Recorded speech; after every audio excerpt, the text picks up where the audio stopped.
The written history of Straits Pond dates back to the early 1600s.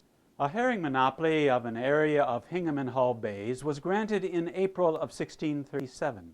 This fish weir is a method of fishing that involves a row of stakes that is placed in the middle of a stream, in an estuary, or near a coastline. Plant material is then wrapped around and between the stakes, and the fish are herded into the area where they can be retrieved. This water flowing towards Cohasset and Hingham became known as the Weir River. Previously, the area around West Corner, or officially Straits Channel, was called Lyford's Liking after a preacher from Ireland. Lyford came to Plymouth in 1624 but was dismissed on account of his treachery. He was an early settler in the town of Hull. Now the name Lyford's Liking refers to the marshy waterway between the mouth of the Weir River and Straits Pond.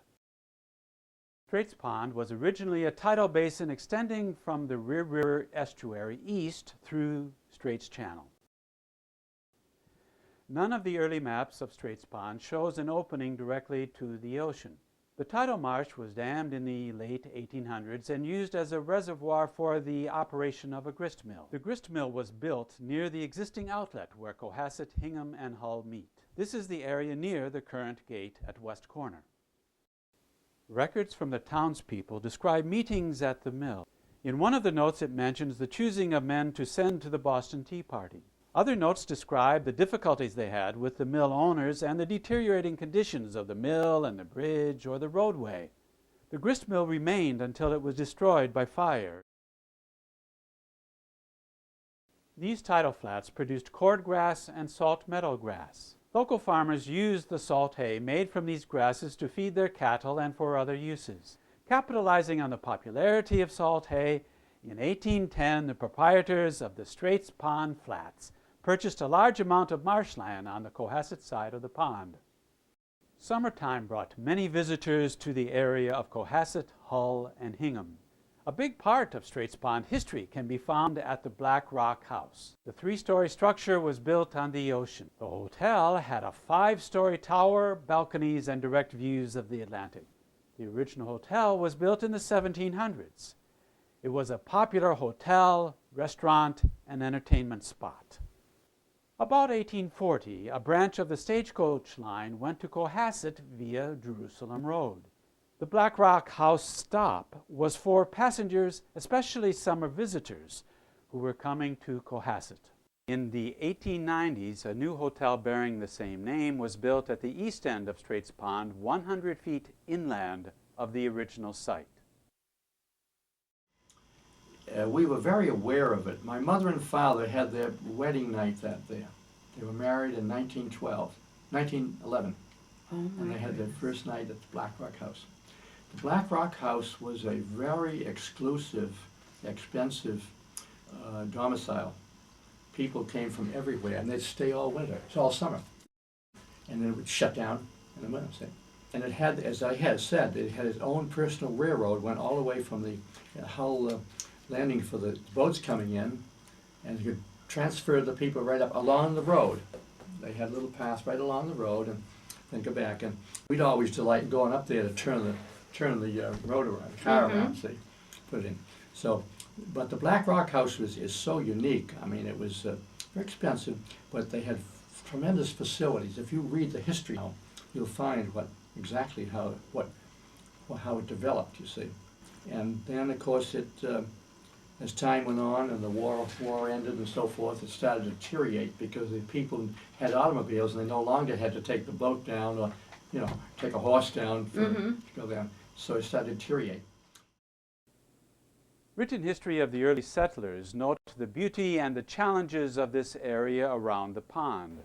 Quote, close at hand on the west is Nantasket Lake, until recently known as Straits Pond, a singular lagoon 2 miles long on which boat and tub races and other aquatic sports are often conducted. This rather pretty sheet of water has been suspected of malarial influences, and the contiguous towns spend considerable sums upon it yearly in the interest of sanitation. In old times it was known as Lake Galilee, and Atlantic Hill bore the name of Mount Zion.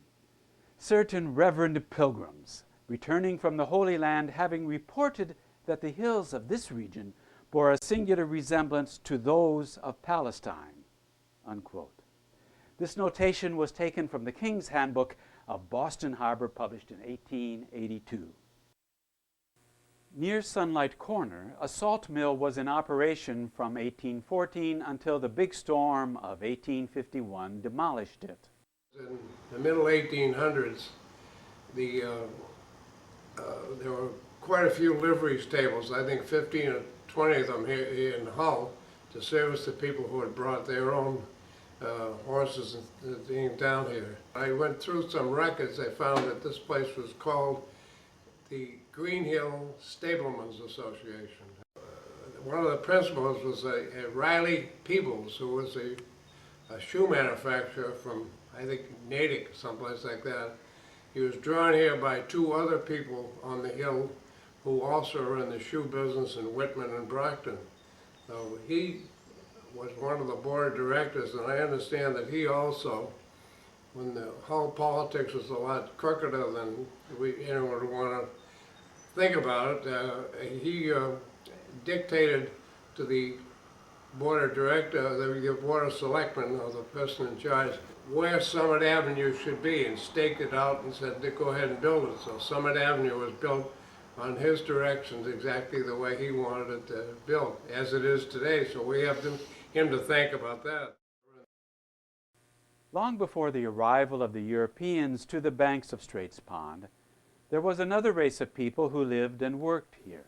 They didn't call themselves Indians or red men or savages. They were known merely as the people.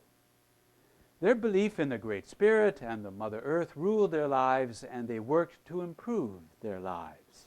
The grown men and youth of small villages collected clams and mussels from the shores and fished the ocean depths as far out as they dared paddle canoes.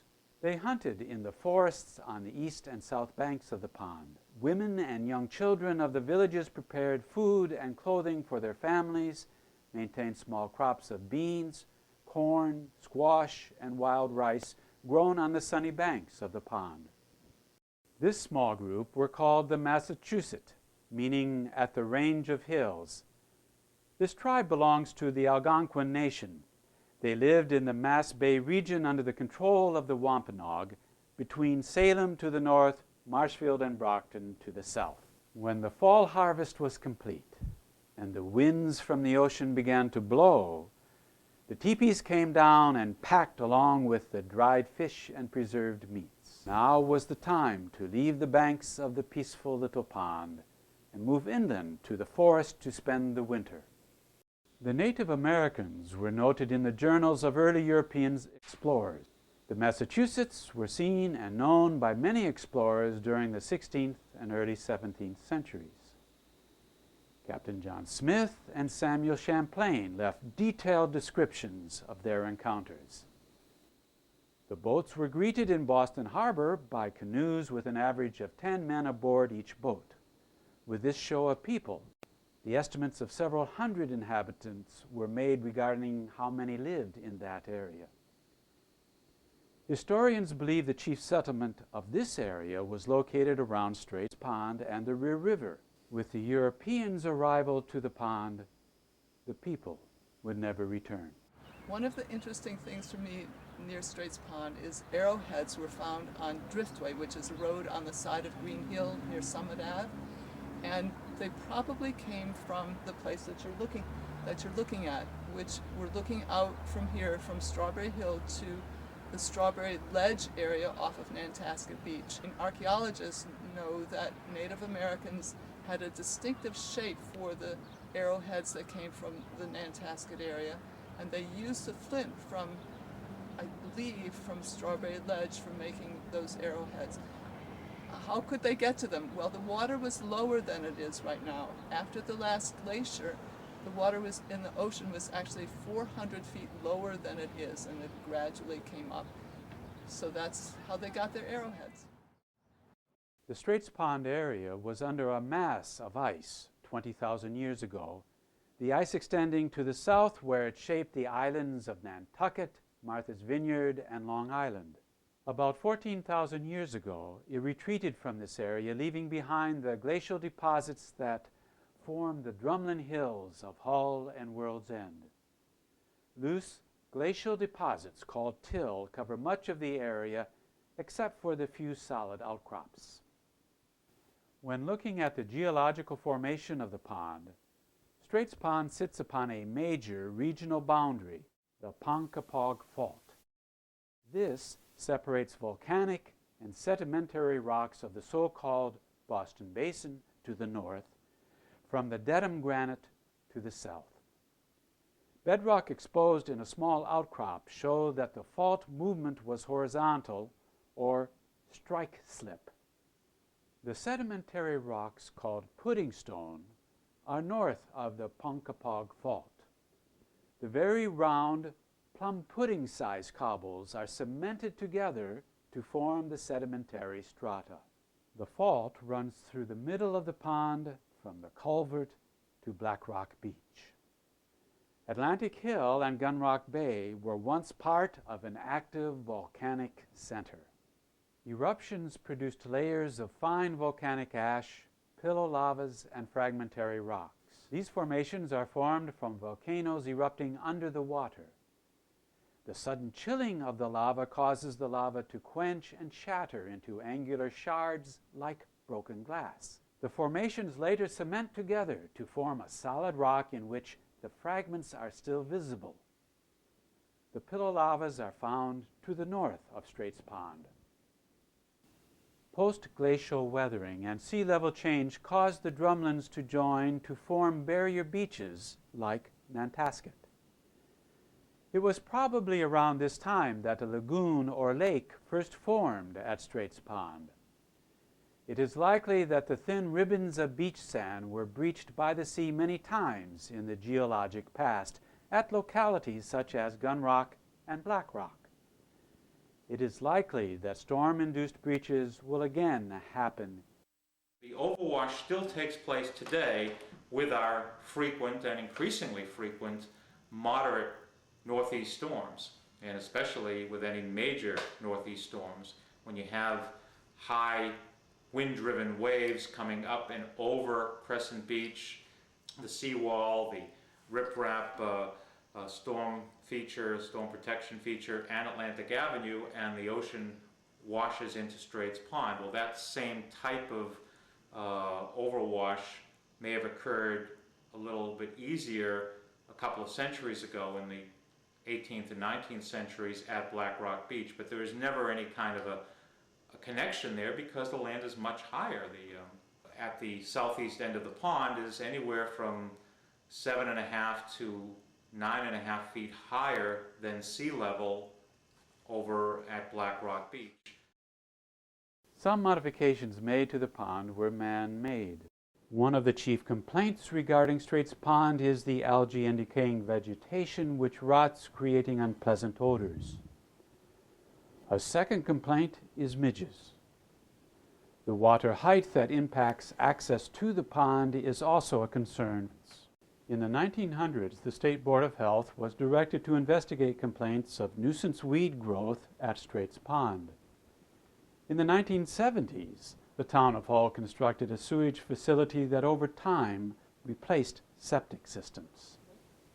Over the years, many suggestions, including controlling the level of the water or dredging, were made. A study and many residents suggested a pipe or opening to connect the easterly end of the pond with the Atlantic Ocean. Other suggestions have included filling in the pond and making it a recreational area. The possibility of adding a seawall has also been made. Since 1953, numerous studies and seasonal chemical treatments have been done. The state has funded chemical treatment for the control of midges and mosquitoes. Damage from the 1978 blizzard initiated a study by the towns of Hull and Cohasset. The pond was then lowered in the winter months for better flood control during storms. Continuing problems at Straits Pond were due to nutrient enrichment pollution.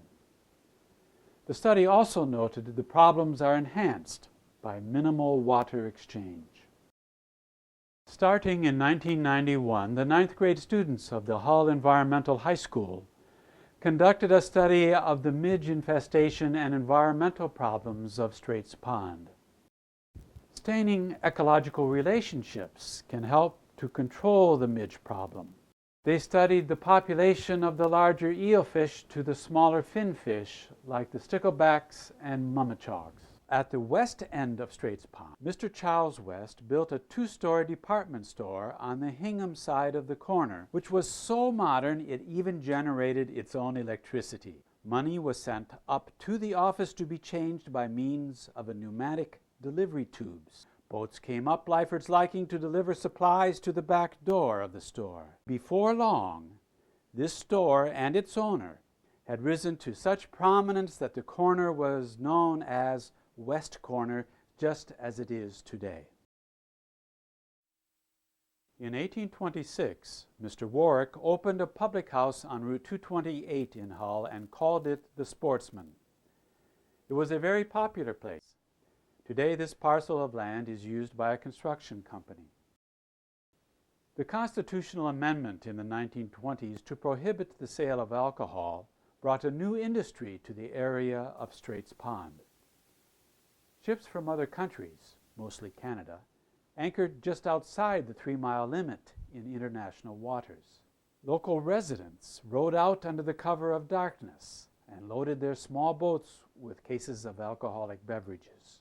Some private homes along the pond became secret drinking establishments where patrons could come for a beverage or two as long as the signal flag was flying from the pole just outside. If there was no flag, it wasn't safe to enter. A police raid was likely. Many family fortunes were made during the speakeasies. In West Corner, adjacent to the tidal gate, was a Cohasset post office. In this area, the towns of Hingham, Hull, and Cohasset shared a library. This library was started by a group of women who were summer residents. Pope Memorial Church, now a Greek Orthodox church, is located on the pond near West Corner. The business tycoon Colonel Albert Pope, once owner of this land, had a church built as a memorial to his 16-year-old son who drowned in a sailing accident off the coast of Cohasset. Inside the church, you can see crimson-stained glass and gorgeous, vivid-colored paintings of saints known as icons. Pope was a famous industrialist who manufactured bicycles and helped to make it a popular sport in the late 1800s. He and his wife hosted wonderful parties in their mansion that overlooked the pond. Pope was also the first to mass-produce automobiles. He produced an electric car, but lost out to competition from the Ford Motor Company. A variety of wildlife enjoy the pond throughout the seasons. The birds which settle on Straits Pond vary as the seasons change. By mid-March, tree swallows arrive to swoop over the pond, consuming insects, while taking up refuge in the numerous floating bird boxes. Canada geese, moot swans, mallards, and black ducks regularly nest among the reeds. Great blue and green herons, black-crowned night herons, and snowy and great egrets fish along the shores from April throughout October. Belted kingfisher patrol the waters for small fish. Least and common terns and ospreys also fish the pond. As algae mats form in the fall, least and semi-palmated sandpipers forage among them. Greater yellowlegs mingle with Bonaparte's gulls along the shallow mudflats.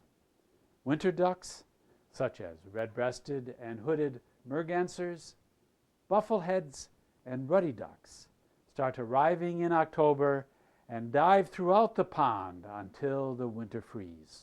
A variety of gulls sit on the ice in the winter, and the occasional rare black-headed gull can be spotted among the ring-billed and herring gulls. As spring approaches, many migrating ducks stop over once again to rehearse their courtship rituals before continuing on to northern breeding grounds.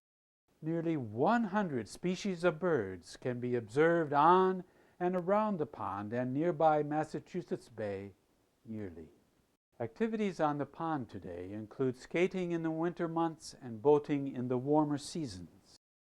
Crusher Casey, who was you probably have heard about him. He's a professional wrestler who had a dog pound over here that he trained dogs, and he also had a great hobby in rowing, and he would be out there, go the length of the pond as fast as he could, and then come back and do it back again on single sculls. And he was out there sometimes 2 or 3 times a week getting himself in shape rowing around there.